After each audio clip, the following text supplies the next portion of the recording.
하나님 말씀 보겠습니다. 하나님의 말씀은 여호수아 5장 1절에서 9절까지 보겠습니다.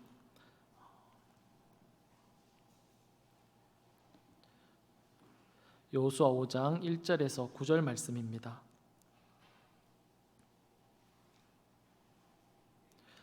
수치를 벗어버리자라는 제목으로 말씀을 받겠습니다. 한 절씩 교독하겠습니다. 제가 먼저 읽어드립니다. 요단 서쪽의 아모리 사람의 모든 왕들과 해변의 가나안 사람의 모든 왕들이 여호와께서 요단물을 이스라엘 자손들 앞에서 말리시고 우리를 건너게 하셨음을 듣고 마음이 녹았고 이스라엘 자손들 때문에 정신을 잃었더라. 그때 여호와께서 여호수아에게 이르시되 너는 부싯돌로 칼을 만들어 이스라엘 자손에게 다시 할례를 행하라 하시매 여호수아가 부싯돌로 칼을 만들어 할례산에서 이스라엘 자손들에게 할례를 행하니라. 여호수아가 할례를 시행한 까닭은 이것이니 애굽에서 나온 모든 백성 중 남자 곧 모든 군사는 애굽에서 나온 후 광야길에서 죽었는데 그 나온 백성은 다 할례를 받았으나 다만 애굽에서 나온 후 광야길에서 난 자는 할례를 받지 못하였음이라. 이스라엘 자손들이 여호와의 음성을 청종하지 아니하므로 여호와께서 그들에게 대하여 맹세하사 그들의 조상들에게 맹세하여 우리에게 주리라고 하신 땅 곧 젖과 꿀이 흐르는 땅을 그들이 보지 못하게 하시리라 하시매 애굽에서 나온 족속 곧 군사들이 다 멸절하기까지 40년 동안을 광야에서 헤매었더니 그들의 대를 잇게 하신 이 자손에게 여호수아가 할례를 행하였으니 길에서는 그들에게 할례를 행하지 못하였으므로 할례 없는 자가 되었음이었더라. 또 그 모든 백성에게 할례 행하기를 마침에 백성이 진중 각 처소에 머물며 낫기를 기다릴 때 같이 읽겠습니다. 여호와께서 여호수아에게 이르시되 내가 오늘 애굽의 수치를 너희에게서 떠나게 하였다 하셨 그곳 이름을 오늘까지 길갈이라 하였느니라. 아멘.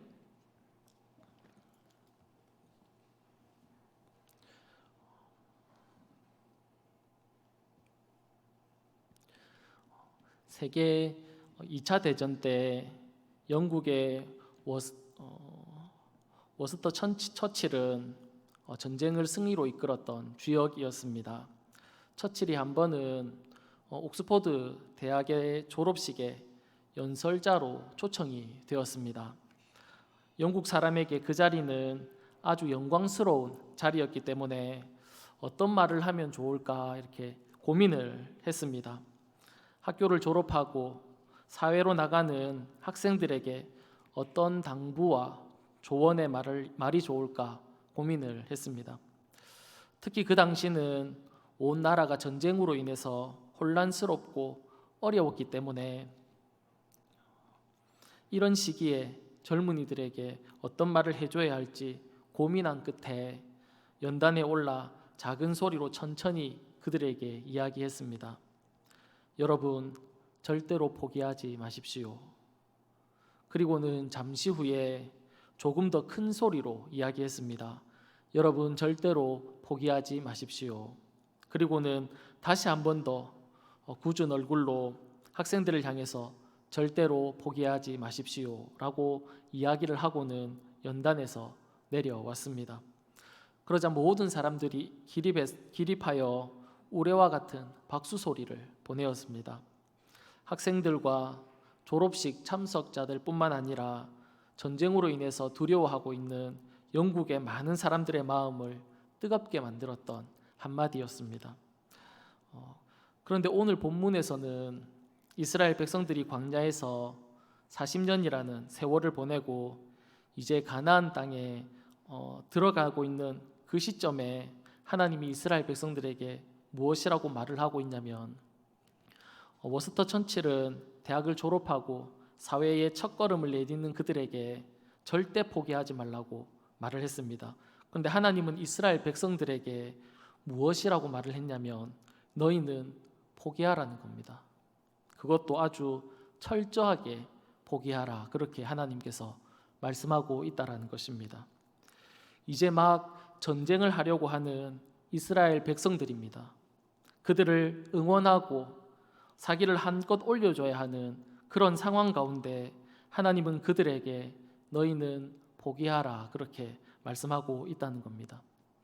여기서 포기하다라는 것은 가나안으로 들어가서 그 땅을 차지할 것을 포기하라는 것이 아닙니다. 무엇을 포기해라고 말씀하고 있냐면 너희의 방법, 너희의 생각, 너희의 계산, 너희들이 하려고 하는 그런 것들을 하나님이 포기하라 그렇게 말씀하고 있다는 겁니다. 오늘 본문 1절에 보면 요단 서쪽의 아모리 사람의 모든 왕들과 해변의 가나안 사람의 모든 왕들이 여호와께서 요단물을 이스라엘 자손들 앞에서 말리시고 우리를 건너가게 하셨음을 듣고 마음이 녹았고 이스라엘 자손들 때문에 정신을 잃었다라고 말하고 있습니다. 이스라엘 백성들이 요단을 건넜다라는 소식을 듣고는 아모리 사람들과 가나안 사람의 모든 왕들이 어떻게 되었다라고 말하고 있습니까? 마음이 녹았고 정신을 잃었다라고 그렇게 말하고 있습니다. 왜냐하면 이스라엘 백성들이 요단을 건널 당시의 상황은 전에도 말씀을 드렸지만 건널 수 없는 상황이었습니다. 이스라엘 백성들이 봐도 건널 수 없는 상황이었고 다른 이방 나라 사람들이 봐도 건널 수 없는 상황이었습니다. 왜냐하면 그때는 한참 이 요단강에 물이 올라서 사람들이 건널 수 없는 그런 상황이었던 것입니다. 그런데 이스라엘 백성들이 그 요단을 건너온 것입니다. 이스라엘 백성과 함께하는 신이 그들을 건너게 해줬다라는 이야기를 듣고는 적국들의 사기가 땅에 떨어졌습니다. 그들과 싸울, 이스라엘 백성들과 싸울 의지가 다 사라진 것입니다. 그러나 반대로 이스라엘 백성들은 어떤 상태입니까? 그들의 상태가 어떻게 되었다라고 성경은 기록하고 있진 않지만 우리가 추측해 볼 때 그들이 싸울 의지와 사기가 충천해 있었지 않겠습니까? 누가 봐도 불가능한 그런 상황을 뚫고 왔습니다. 그러니까 그들이 지금 얼마나 흥분되어 있겠습니까? 이와 비슷하게 불가능할 것 같았던 강을 건넜던 내용이 출애굽기 14장에 나오는데 출애굽기 14장에 보면 우리가 잘 알고 있는 것처럼 이스라엘 백성들이 홍해를 건너는 사건이 기록되어 있습니다. 그 홍해를 건너고 난 다음에 이스라엘 백성들이 15장에 보면 그들이 기뻐하며 춤추며 소고를 치면서 하나님을 찬양하는 내용이 기록되어 있습니다. 요단을 건너고도 비슷하지 않았겠습니까? 이스라엘 백성들은 기뻐했고 사기가 하늘을 찌를 듯 했습니다. 반면에 적들은 기가 죽어 완전히 죽어 있는 그런 상황입니다. 이런 상황일 때 이스라엘 백성들은 어떻게 해야 하는 것이 옳습니까? 어떻게 해야 하겠습니까? 당연히 이런 기세를 몰아서 상대방 적군에 쳐들어가서 상대방의 성들을 몇 개 이렇게 빼앗아야 되는 그런 기회이지 않습니까? 그런데 이 중요한 시점에 하나님은 이스라엘 백성들에게 무엇이라고 말씀하고 있습니까? 2절에 보면 시작을 그때라고 이렇게 시작하고 있는데 우리는 사기가 한껏 올라와 있는 상태이고 상대는 기가 죽어 있는 그때에 하나님은 여호수아에게 무엇이라고 말씀하고 있냐면 2절인데 다 같이 한번 읽어보겠습니다. 그때에 여호와께서 여호수아에게 이르시되 너는 부싯돌로 칼을 만들어 이스라엘 자손에게 다시 할례를 행하라 하시매. 하나님은 여호수아에게 이스라엘 백성들에게 무엇을 행하라고 말씀하고 있냐면 할례를 다시 행하라 그렇게 말씀하고 있다라는 겁니다. 하나님이 왜 할례를 행하라고 말씀하고 있냐면 광야를 지나오는 동안 이스라엘 백성들이 할례를 할 수 없었기 때문에 지금 할례를 행하라는 겁니다. 할례를 하게 되면 이스라엘 백성들은 어떻게 될까요? 움직일 수가 없습니다. 꼼짝하지 못하고 있어야 하는 상황이 되는 겁니다. 그런데 하나님은 지금 이스라엘 백성들에게 할례를 행하라 그렇게 말씀하고 있습니다. 우리는 이런 하나님의 요구가 이해되지 않습니다.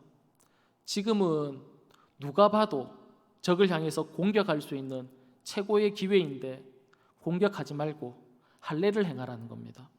그리고 더욱 이해할 수 없는 것은 지금 이스라엘 백성들이 머물고 있는 곳과 그들이 이제 처음으로 공격해야 되는 여리고 성의 사이가 2.5km 정도 떨어진 곳에 이스라엘 백성들이 있었다라는 겁니다. 그러니까 적들이 달려오면 10분에서 20분이면 이렇게 다다를 수 있는 아주 가까운 거리에 적들이 있었다라는 겁니다. 멀지가 않았습니다. 그런데 이런 곳에서 이스라엘 백성들에게 할례를 행하라 그렇게 말씀을 하고 있는 겁니다. 위험한 일이지 않습니까? 할례를 행하면 이런 위험한 처지에 된다라는 것을 이스라엘 백성들이 아마 다 알고 있었을 것입니다. 실제로 이스라엘 가운데 이런 일이 있지 않았습니까? 창세기 34장에 보면 야곱이 밧다람에서 올라와서 형을 만난 후에 세겜에서 정착을 하게 됩니다. 그곳에 땅을 사고 천막을 쳤습니다.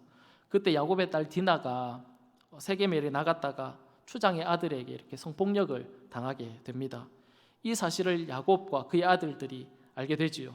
세겜의 아버지 하몰이 찾아와서는 우리 아들과 이렇게 되었으니까 결혼을 시키자라고 그렇게 이야기합니다. 그러자 제안을 하나 합니다. 무슨 제안을 하냐면 할례를 받으면 우리가 결혼하겠다는 겁니다. 추장과 추장의 아들뿐만 아니라 모든 사람들이 다 그곳에 사는 모든 사람들이 다 할례를 받으면 우리가 결혼을 하겠다라고 그렇게 거짓으로 이야기를 합니다. 이에 그 모든 남자들이 다 할례를 행합니다. 그리고는 3일이 지난 이후에 그들이 여전히 고통스러워하고 있을 때 야곱의 두 아들 시므온과 레이가 들어가서 그곳의 모든 남자들을 다 죽이는 사건이 기록되어 있습니다. 몇 사람 가지 않았습니다. 성경에는 2명의 인물을 얘기하고 있는데 2명 외에 조금 더 갔다 해도 그렇게 큰 무리가 간 것은 아닐 겁니다. 그런데 그곳에 있는 모든 남자들을 다 죽일 수 있었습니다. 왜냐하면 할례를 행했기 때문에 그렇습니다. 아무런 이렇게 방어를 할 수 없는 상태가 되는 것이 할례를 행했을 때의 상태입니다. 이처럼 할례를 하게 되면 이스라엘 백성들은 완전히 무방비 상태가 되는 겁니다. 적들이 몇 사람만 와도 이스라엘 백성들은 큰 위기에 빠질 수 있는 그런 상황입니다. 이런 위험한 상황이 된다라는 것을 이스라엘 백성들이 다 알고 있었습니다.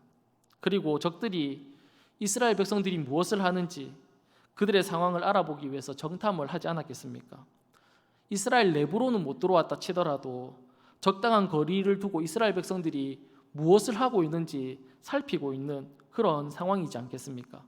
그런데 그 앞에 마음을 놓고 할례를 행할 수 있었겠습니까? 할례를 도무지 할 수 없는 곳에서 하나님은 이스라엘 백성들에게 할례를 행하라 그렇게 말씀하고 있다는 겁니다. 하나님은 때로는 우리에게 이해가 되지 않는 그런 요구를 할 때가 있습니다. 지금은 내가 생각할 때 아닌 것 같고 내가 생각해 볼 때 때가 아닌 것 같은데 하나님께서는 우리에게 요구를 하실 때가 있습니다. 그때 우리는 어떻게 합니까? 이런저런 핑계를 대고 미루고 미룰 때가 있지 않습니까? 하나님, 제가 생각할 때는 아직 아닌 것 같습니다. 하나님, 저 문제가 먼저인 것 같고 이건 나중에 해도 될 것 같습니다. 이런저런 핑계를 대면서 하나님 앞에 미루고 미루는 그런 우리의 모습이 있지 않습니까? 그런데 이스라엘 백성들은 그런 위험한 상황이 된다는 것을 알고 있음에도 불구하고 그들이 어떻게 하냐면 3절에 보면 이렇게 얘기합니다. 여호수아가 부싯돌로 칼을 만들어 할례산에서 이스라엘 자손들에게 할례를 행하니라. 고민이나 갈등이 없습니다. 2절에서 하나님께서 말씀하셨고 3절에서 이스라엘 백성들은 바로 순종하고 있는 것을 우리가 볼 수 있다는 겁니다. 이렇게 그들이 할 수 있는 것들, 그들이 이렇게 할 수 있었던 것은 그들이 하나님을 믿었기 때문에 그렇습니다. 자신들이 무방비 상태로 누워 있어도 하나님께서 나를 지켜주실 것이라는 믿음이 있었던 겁니다. 지금까지 인도해 주시고 먹을 것을, 입을 것을, 모든 것을 책임져 주신 그 하나님이 자신들을 지켜주실 것을 믿었던 겁니다. 이스라엘 백성들은 하나님께서 하시는 말씀을 전적으로 순종하게 된다는 것, 순종하면 된다라는 것을 배워가고 있는 것입니다. 4절부터 7절까지는 이스라엘 백성들이 할례를 하지 못한 이유를 설명하고 있는데 그 이유는 이 길을 그들이 걸어왔기 때문에 못했다라고 그렇게 말을 합니다. 7절을 보면 이렇게 말씀하죠. 그들의 대를 잇게 하신 이 자손에게 여호수아가 할례를 행하였으니 길에서는 그들에게 할례를 행하지 못하였으므로 할례 없는 자가 되었음이었더라. 길에 있었기 때문에 할례를 못했다 그렇게 말씀하고 있습니다.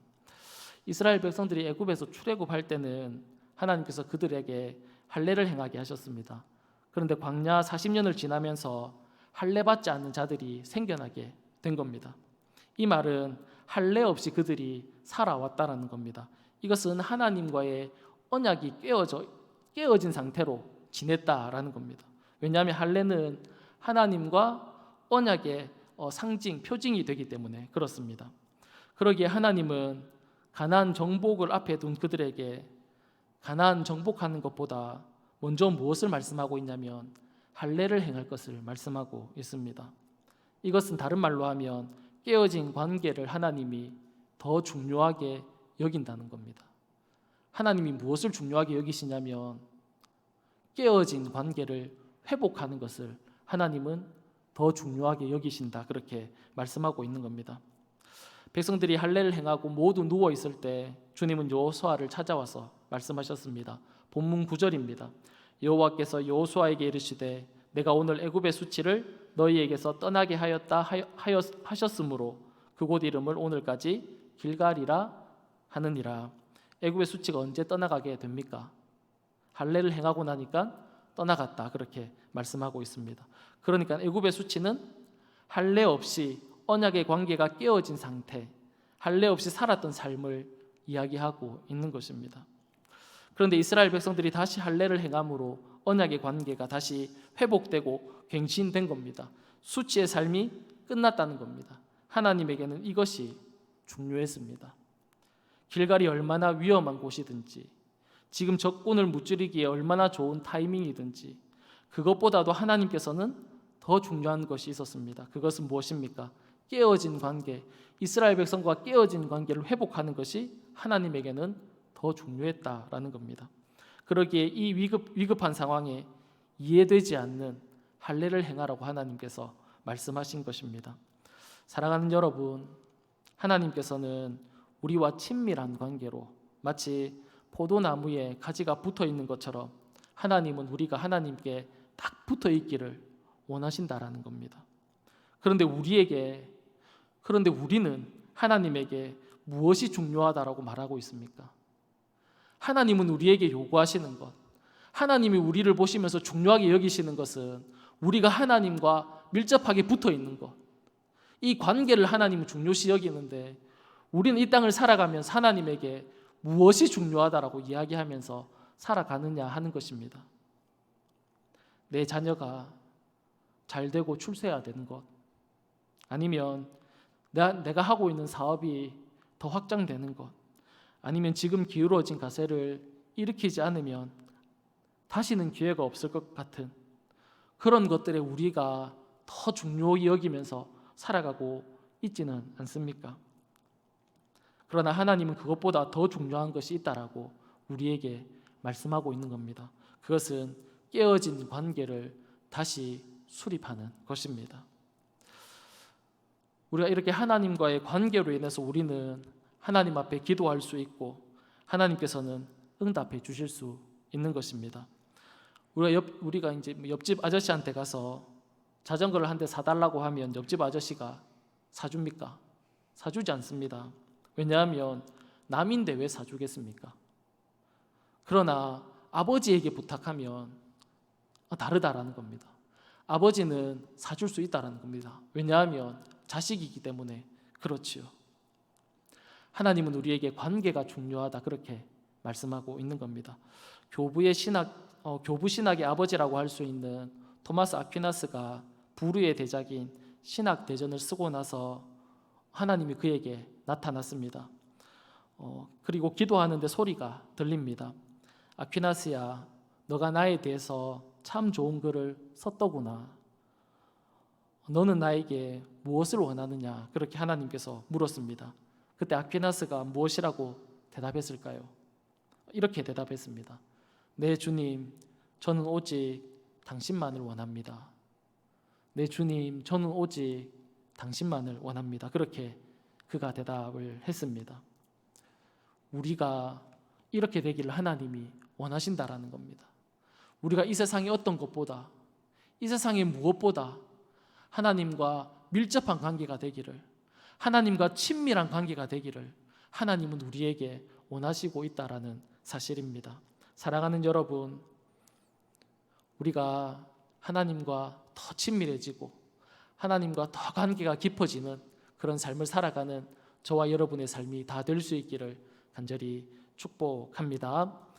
다른 어떤 것보다 주님을 더 사모하는 그런 저와 여러분이 다 될 수 있기를 간절히 바랍니다. 이 시간 다 같이 기도하겠습니다. 살아계신 하나님 아버지, 고맙고 감사합니다.